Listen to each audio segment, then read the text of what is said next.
my questions. So we've got some questions from the readers because they're very excited that they have a guest editor, Oscar, the guest editor, and his chicken. Maybe you want to introduce your chicken? This is actually Oscar chicken, and we met a couple of years ago, and we've had a wonderful journey since then. He's basically just been like my companion, and really helped me when I was down, and also just been there, to celebrate. And because he's so fast. Yeah, so he can keep up. Yeah, he keeps up with me. And sometimes I'm on the plane, but he's really quick and he can float, so he just swims across the sea. But he's really tired right now because he went out on a bender last night. So he has some parties for me sometimes, like he represents me at a party. And we went to a heat party recently, and that's why he's got his heat clothes. Yeah, but he's still got the medal. I mean, he's always been true, and Now this is actually his cousin that's over here. It's actually it's like donated to him. So that's very special. Yeah, and he's very special. And I don't know what I'd do without him. So Oscar the racing chicken. Yeah. That's beautiful. No, he's extremely special. I think I'm gonna cry. Let's not get emotional about this. Okay, this is okay, we're not going to win an Oscar on this performance. Okay, right. So now some serious questions from our readers because they're very excited that they can have an athlete of your stature as their guest editor. You probably edit the magazine so much faster than I could ever do. Right. Okay, we're going to go straight into serious stuff. Money. Yeah. Actually, career, not so much money. Most athletes' careers are quite short-lived. Yeah. So what are your plans for when you start competing? I want to run for at least another 4 years, and then if I don't know, if maybe by after London, or I'll maybe wait till 2016 to the next Olympic Games, and then after that I'd like to actually go back and finish my studies. I'd like to do architecture, but at the moment there's just no time. It's quite a hectic degree, so I need to do that full time. So after athletics, I'd enjoy doing that. But I don't see myself, finishing up with running at least for another 4 or 5 years. Who's your favorite architect? I like the older guys and the guys who started the contemporary stuff, like Mies van der Rohe and like the Bauhaus, German Bauhaus stuff. And so I think they're really cool. I like contemporary buildings and cosmopolitan design. So if I go into that, maybe not even do commercial buildings, but even if it's just as a hobby, to do like really crazy houses with a lot of technology and clean cut lines, I'd really like it. Yeah. Great. Maybe we can have the heat towers designed by Oscar next. It'll be amazing. Yes. All glass. Yeah. Really beautiful. Beautiful ventilation. Yeah. I can see it now. It's phenomenal. Well, space for chickens. Yeah. Yes. Chicken pen. Maybe you can do him a chicken coop. We'll have a floating chicken coop. Okay, that sounds delightful. Yeah. And my next question was actually the reader wanted to know, if you hadn't been an athlete, what profession would you think you would have followed after you left school? Or would it have been architecture? No, maybe. It might have been architecture. I was just studying business management, so I wanted to go into restauranteering at a stage. Okay. I like interaction with people, and I like food, unfortunately. So I think I would have gone into that. I think that would have been something that I would have enjoyed. Okay. But everything it kind of happens as it comes. So athletics is the place I'm at now, and then maybe when I'm finished with that, I'll go back to what I wanted to do originally, or change my mind and see how I've changed as a person, and do something a little bit differently. What did you want to do when you were little? I wanted to become an engineer when I was little, like a civil engineer. Not far from the architecture. No, not far. Make sure that the building stays up. Yes. Okay. And then there aren't many 23-year-olds who are at the top of the game the way you are, with huge sponsorships, and you're clearly loaded. Just look at the. So are you a big spender? No, I enjoy. If I go to Europe, they're really cool clothes, and shoes are like my fetish. So I enjoy those. But it's also, sports a very limited career, and although it's you can make a decent living, a really decent living out of it, you have to sort of remember that your days are numbered as an athlete. I could get injured tomorrow, and I'd like to know that if that did happen, I'd at least have something that I've worked for, that I can still show for it at the end of the day. So who's your financial advisor?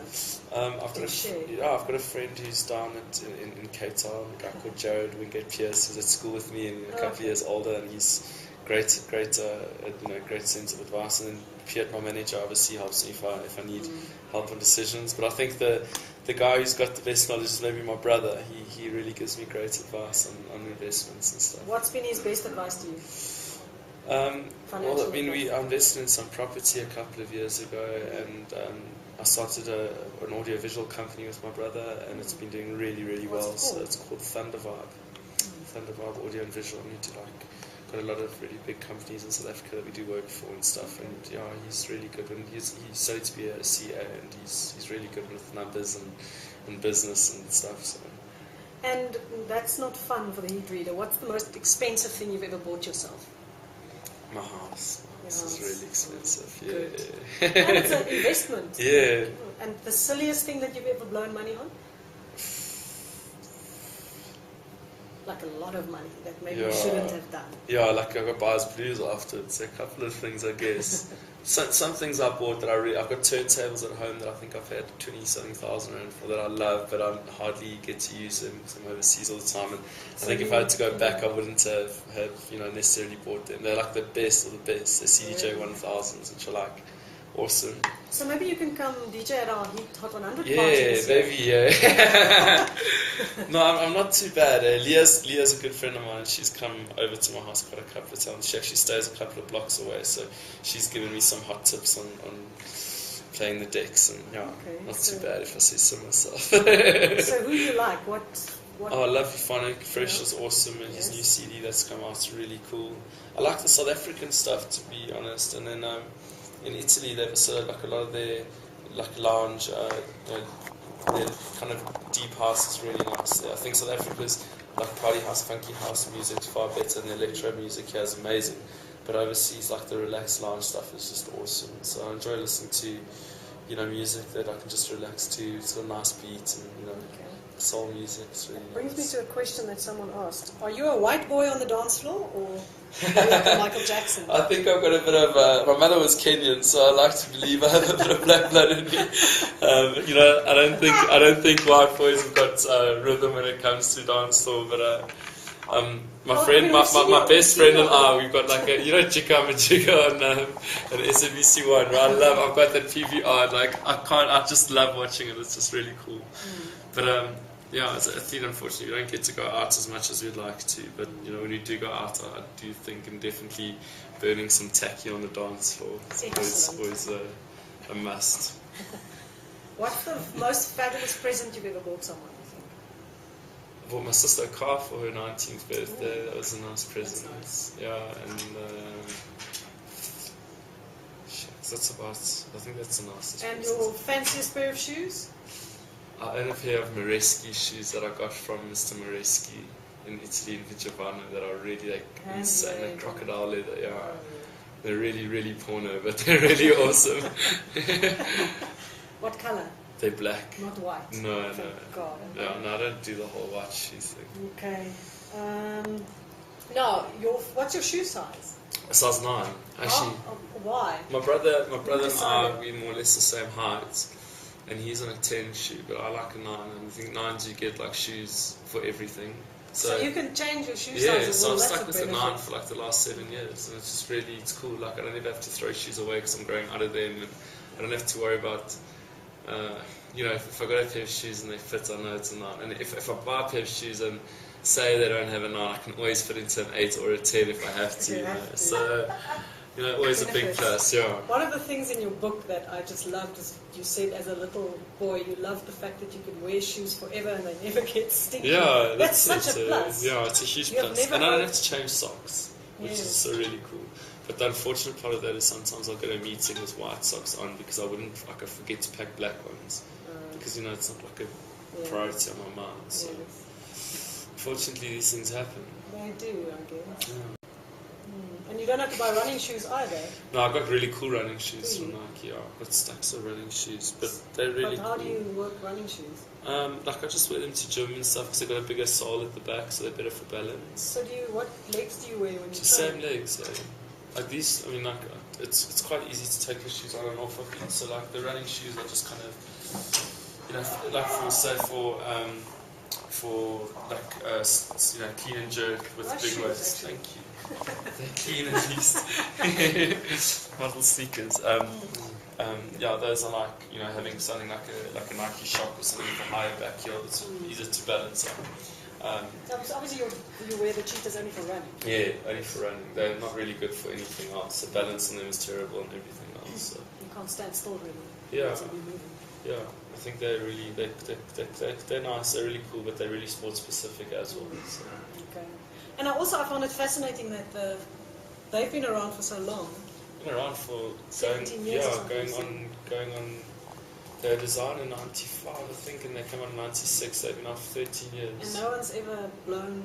No, I mean, I think they made 17,000 pairs of it, which is unbelievable. That is amazing. Yeah. Well done. Thanks, You're so fast on this old thing. Okay, let's see what else. Your legs. Have you ever used them as a pickup line? Yeah, I actually have. I told the chick once that my legs were bitten off by a shark, and I wrestled the shark. Big black, grey white, and yeah, you know. I just remember to get the name. Yeah. Grey white. Yeah, it sounds like a lion elephant. I mean, a tiger. But it didn't work, you know. So I kind of very quickly dropped that attempt. Yeah, I had to try it though. You must admit. No, fully. I mean, if you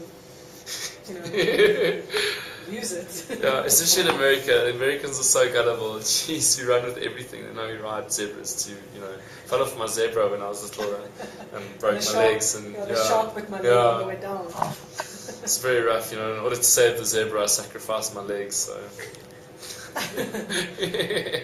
Then you said that you and your brother are about the same height. Yeah. Is that who's taller? I think I'm a little bit taller. He's definitely stronger than me. Yeah, so you made yourself a little bit taller. Yeah. You can change. No, I did, I must admit. I did. If you want to not be scary, you put on shorter legs. Yeah. It's like, hi. But it's also, you can't make them too long because your sense of gravity just becomes... Then, weirdly enough, it feels like you're walking on stilts. It's like I had a pair that was so long. And Trevor, the guy who makes them, wouldn't make them longer, so I took an Allen key to them and made them longer myself when I got home. And I couldn't drive properly. It was really everything, like the dynamics kind of feel weird. Yeah. So I'm comfortable at the height that I am now. I just kind of leave it there. I think I was thinking about it. It must be weird where there's something about you that's so fascinating that people always drawn to it. And it's, you know what it is? It's that you have to balance where we just take things for granted. You're balancing the whole time where I think I'm so used to it though. It's like kind of second nature really. Like I loved when somebody asked you, do you remember, I think Jessica asked you, do you remember learning to walk? And it's like, no, I was 13 months old, Jess. Do you remember anything from when you were 2 years old? No. Exactly. Not so much. What's your favourite music to train to? It's quite weird. Like I either like something with like quite a solid like bass beat, like sort of electro house or something, or I like rock music, like something that's like a bit more aggressive. It actually depends on how I feel like in the day. You know, if I feel like I'm in a rush and stuff, then if I've got a short time to train, then I usually listen to something a bit more aggressive, to give me quick and whatever. And sometimes I go to the gym and I've got 2.5 hours, then I listen to something relaxed, so I focus better. Work on my, getting mentally stronger. So it really depends on the day. But I don't think I can gym to. I get so irritated if I leave my iPod at home and there's something in Virgin that's playing and it's really, just no good. Yeah, then I just actually wait and I go get my water, whatever. Wait for the song to finish. So will you train with? Is Vernon Kukamu's album going onto your iPod? Definitely. But Vernon, I'm only going to play Vernon's music when I really need to work hard. Because. Let's be serious now, it's quite hectic stuff. You told me you don't want your neck to get any thicker than your arm. Yeah. Your arm any thicker than your neck. Yeah. That's very wise of him. Yeah, so extremely. He's still within proportion. Yeah, no, I'm not on the same level as Vernon, but if I wake up in the morning, I look up to him and I kind of think to myself, if only. But that's why I bought his CD and that's why I follow his gym regime and his philosophies. True, I got given it. But I did request a copy. Let's be honest. And you got it. I mean, if you don't give it to me, yes, I would have had to go buy my own copy, and I would have gone straight afterwards. Yes. How did you know you had a CD out? You see, you live and learn. Yeah. To eat and I'm actually embarrassed. I'm sorry. Now, also because you're such a performer and an athlete, you obviously have to have a really strict diet. Yeah, diet's What's the always worst part of it? It's just monotonous. It's like you eat the same thing every day. It's just boring food, really. It's chicken and fish, hake for lunch, chicken for dinner. Breakfast is quite interesting. Like you get, sorry, he's okay. Chicken for dinner? No, fake chicken. I don't have real chicken like this. Well, buddy, yeah. Okay. Fake chicken, don't worry about it. It's okay. Luckily he's sleeping. Would have been seriously, would have been in the chicken coop after that. Yeah. But yeah, no, it's kind of, I think it's just boring eating the same stuff. It's not necessarily bad food, but it's like it's really boring stuff. And if you cheat, what do you cheat on? I'm allowed to cheat 1 day a week. And it doesn't mean necessarily 1 day, like I can have 3 meals, 1 breakfast, 1 lunch, 1 dinner a week. So if I go out for dinner in the week and I want to go have like steak and chips and salad and stuff, and I'll go have sushi, that's fine. But then Sunday night I'm not allowed to eat whatever, I don't have to eat healthy again. So sometimes I get my Sunday, then I've already used like all my get free pastas, and then I have to eat healthy on a Sunday, and it's like the worst. So everybody else is buying and eating what they like. What's your favourite plate of food? Sure. If you heard you'd never have to diet again, what would you eat? I'd eat like pap and sweet corn and shaba and lasagna, and I'd love jalapeno bread with like lots of garlic. Like all the carbs, just carbs. I'd eat so much carbs. I think that'd be really cool. No, you'd be fat. Then Yeah, you don't want to be fat. No, not at all. Eat the chicken. No, don't eat the chicken. Don't go there. Let's be serious now. Do you have a message for our new president, Jacob Zuma? That's left field. I don't know what this reader is, but if you were the president of this country, I think it's a huge responsibility.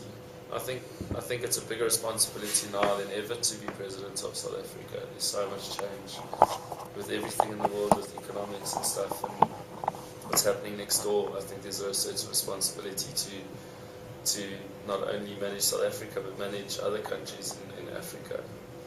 I think it's always sad to see all these countries do their own thing and wonder about themselves, but I mean, what's happening in Zimbabwe is affecting us. What's happening in surrounding countries affect us, and we actually have to have a certain responsibility to our own citizens to take up issues that are on our neighbouring countries. So I think he's got a lot of pressure on him, and I hope he can perform under it. I think it's going to be a big job, but it's a bigger job I think now than ever. This president, Jacob Zuma, has got more pressure now than any president's had in the past to perform, and I really hope he.